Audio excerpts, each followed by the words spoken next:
Our adventure begins with some loser named Denshi who's working at his desk while also simultaneously completely disrespecting the rules of posture. What you doing there, Denshi? Well, I'm just doing fine. I'm working on my computer, but I'm about to actually watch the second Pippi movie because I watched the first Pippi movie. I enjoyed making the review, and people enjoyed that video generally. It didn't get many views, but people liked it. They left good comments, so I'm going to make another one of those, mostly because I have way too much time on my hands, so I'll just go do that. And so he did, but our hero didn't know what awaited him in the movie he was about to consume. God, I'm so lonely I talk to myself. Jesus Christ, that's RFI computer, shut it off. I shut it down for you. Oh, so computer's back. Oh yes, it's true. I just finally returned. Literally no one knows who you are. I was being finally. Anyway, if there's something I definitely don't want coming back, it's the Pirino or Pippi movie series. But alas, I have been forced to take a look at the 3 other Pippi movies that exist. That's right, there's 4, and in this video I'll take a look at the second one. But I expect reviews for the 3rd and the 4th to be coming soon. And I too. She means it's not much time. Anyway, let's begin.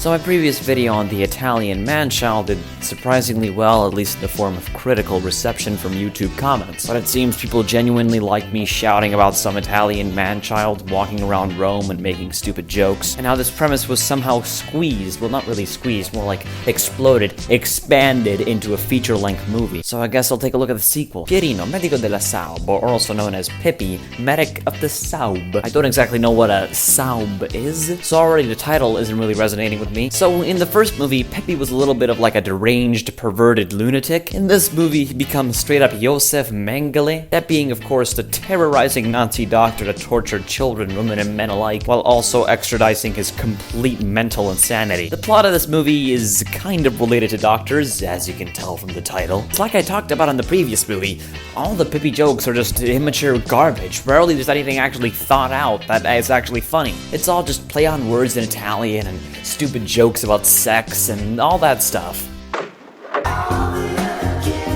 Yeah, school may be closed, but Pippi is still terrorizing the school in my mind. Yeah, but anyway, here's Pippi Do. Pippi does Auschwitz.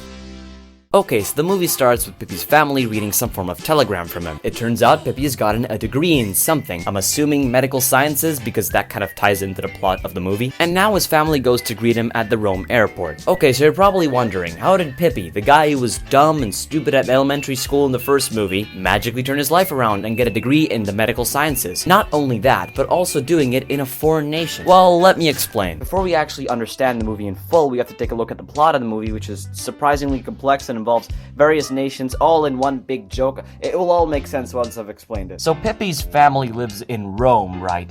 And that's where he lives, that's where this movie is set. But the thing is that in the beginning of the movie, you can see they're like at an airport. That's because Pippi just came from Addis Ababa.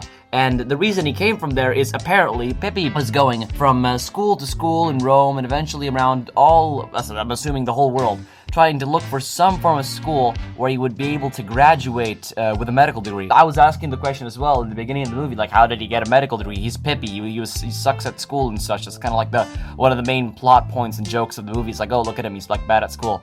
And the reason he's able to do that is because apparently the joke being made here is the souther you go, so the more you go south, the easier it is to get degrees in schools. So already with the beginning, the main like setup to the movie, we're already taking a look at what is essentially a kind of national or racist joke. So yeah, enjoy this, children. So that's pretty much the plot summary. Pippi, in the beginning of the movie, flies from Addis Ababa, where he just got his degree, to Rome, and he did it in Addis Ababa because racist joke. So Yeah, moving on. Okay, so eventually Pippi's family all round up around a little table, and the dad essentially announces that he's gonna go work at a hospital, in this case the Saub, or a volunteer hospital. And of course there's a dumb scatological joke. I'd like to note this redhead character over here. He's played by the exact same actor as Pippi, and as such, you'll never really see them in the same scene together. It's just one of these little touches that kind of make the movie slightly more enjoyable. You know, they sort of put some effort into it because they had to think, oh, they can't have the two people in the same shot, so they're going to have to, you know, switch hair in different, like, scenes and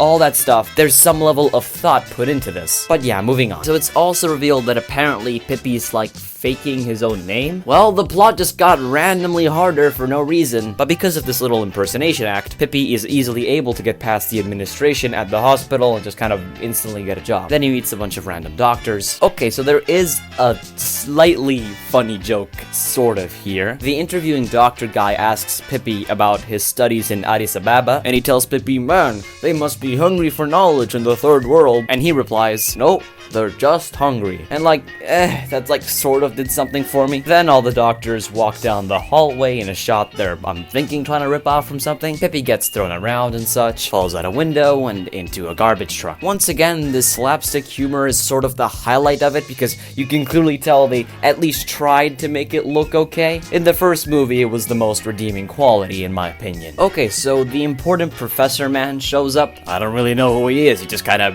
showed up. And all the doctors are competing to make the best impression on him. I will give them this, it's generally shot in an acceptable way. You can tell what's going on without having to hear the audio. Then they recycle a joke from the first movie, the same joke about having to put a medical device up your rectum and it being interpreted as an insult. Then Pippi needlessly and heartlessly harasses the patients. He throws a cat in the pants of this patient. I mean, say what you want, but like in the first movie with them shaking the bushes to make it look like they were having sex, the guy shaking his legs around to make it look like the cat is in his covers is sort of funny. Then he sexually harasses a woman. I mean, it's all in a day for Pippi. Throw a cat in some guy's pants and borderline rape a woman. Day well done for a mental psychopath. Then they recycle the joke of him falling into the trash. We're 18 minutes into the movie, not even 20, and they've already recycled the joke from the same movie. Then we're back at Pippi's house where his family is having dinner again, and there's a shot where Pippi hits his sort of clone played by the same actor, and it's sort of creative because, you know, it's the same actor, so they can't have them both in the same shot, so they gotta figure out how to make it look cohesive. Yeah, that's all I've really got to say. Then Pippi gets scolded by that Professor Dr. Man for,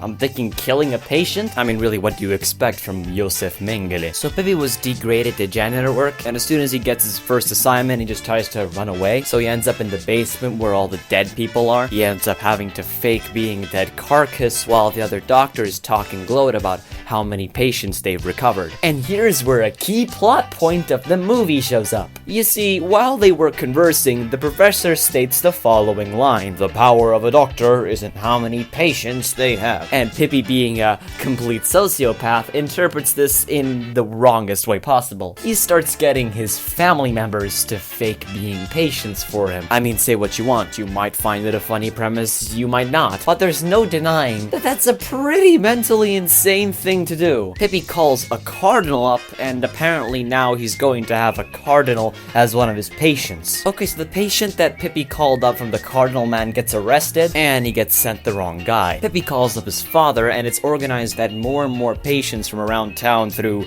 connections will be showing up to Pippi's hospital, or at least the little part that he manages of the hospital. It's important to note that this father is a completely different father from the original movie. At least he's acted by a completely different character, and it's very unclear if the plot is truly connected. It is the same character, it's the same name in the movie, and it clearly is the sequel, but none of the original characters are there, besides, of course, Pippi. His sister, his grandfather with the funny laugh, they're all just sort of gone. However, I do think they show up in the third movie. There's an awful lot of time dedicated to these two characters who are supposedly related in some way to Pippi's father, and he's apparently hosting them at his house. I'm assuming they're innocuous to the fact they're going to be thrown in a hospital with a psychopath. If the movie started now, I'd assume it was some form of horror flick. So the two regionally insensitive stereotypes show up at the hospital, which they've sort of rigged to look like a hotel. Once again, it's a very sociopathic thing to do. You know, these two characters doctors pleading while they're on the hospital beds being carried away to some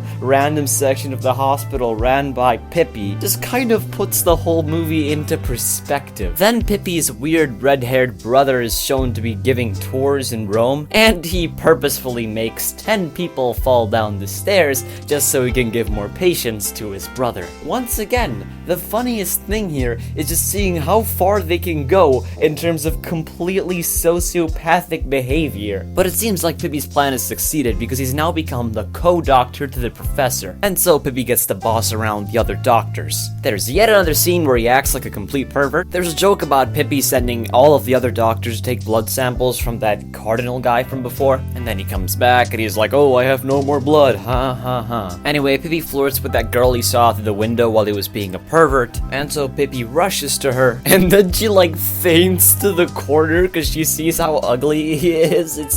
It just looks so awkward. She just kind of like falls. Oh, and Pippi hits a tree. Then Pippi goes to a room where there's a couple and the guy is trying to kill himself, and it just turns into a nudity scene. Okay, so Pippi calls up that lady from the nudity scene, and it's revealed that she has like a date with him, and then he becomes Sonic the Hedgehog.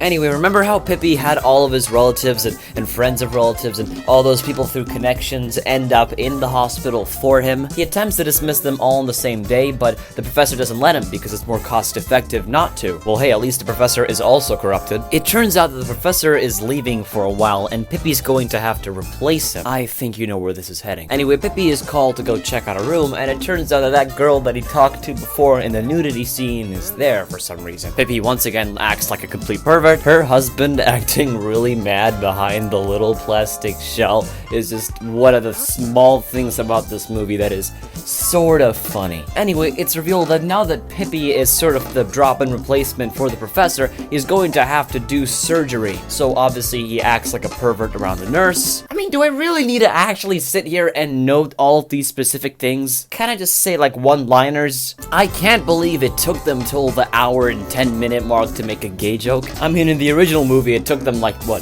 20 minutes to get there? It's the exact same actor from the first movie, too. Then there's a whole scene where Pippi just shouts one-liners at random patients. There's a scene where Pippi talks to his red-haired brother, and I guess that sort of reserves some form of attention because, you know, it's the same actor, so they have to switch out the actor for each scene. You can clearly tell that it's someone different. There is, however, a joke that I sort of like, mostly because it's, once again, a little bit slapstick. So this lady has been shot, apparently, with no wound or anything. And the way they find out where the bullet hole is by getting her to drink some water, and, like, it comes out of the bullet hole with, like, some little, I'm assuming, a pipe they put under her clothes. I don't know, it's just another one of these little slapstick jokes that is sort of funny. They make another gay joke. You know, I'm surprised the first film only got away with one gay joke. I mean, it is the 1980s after all. I don't even know how to comment on him pulling a bunch of flowers out of the gay guy's rectum. The rest of the movie is just these one-liner jokes from Pippi, where a patient shows up and he's like, blah, blah, blah, blah, blah. And Pippi responds and he's all like, blah, blah, blah, blah, and then you're supposed to laugh. At the end, he finally meets up once again with that girl from the nudity scene.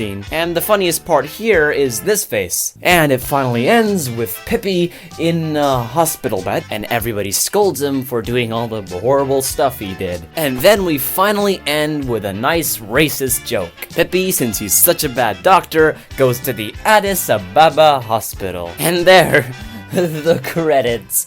Oh God, that movie. So just summarizing, my favorite part of all of it was a couple of jokes, and the slapstick humor was sort of good. Apart from that, it's full of real nudity, very immature and perverted jokes. However, if there is one thing I'd like to talk about, it's the excellent soundtrack to the Pippi movies. I didn't really have enough time to talk about it in the first video, but I'd like to mention it here. The music is really, really well made, and it fits the movie relatively well. I mean, then again, you could match it with a horror movie soundtrack, so that's not really an accomplishment. But still, it's very high quality music, and I recommend you listen to the soundtrack. In fact, it's so high quality that maybe it even justifies a special segment in this video.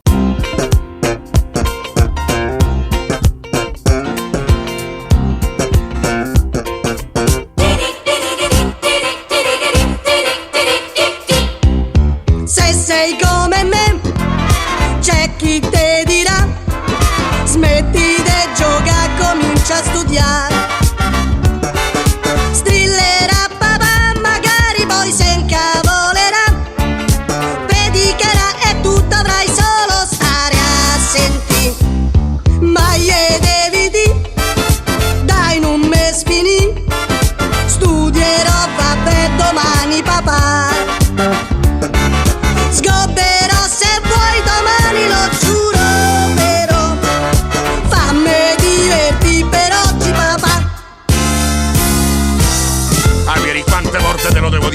la testa a posto. Devo mettere la testa a posto. E c'hai ragione, domani mi vado a fare la permanente. Ma che avrò fatto per averci un fio come te? E che ne so, forse ha sbagliato l'alimentazione. A uscire una pianta ti do una pizza, sa? Col fischio o senza? Ma fa come te pare. I hope you enjoyed. I might come back. Maybe.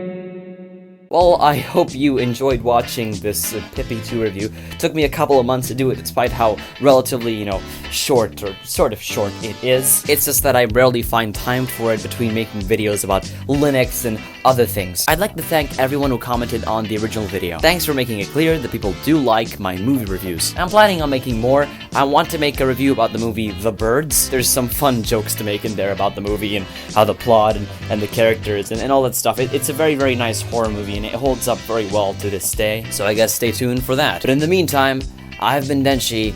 Goodbye.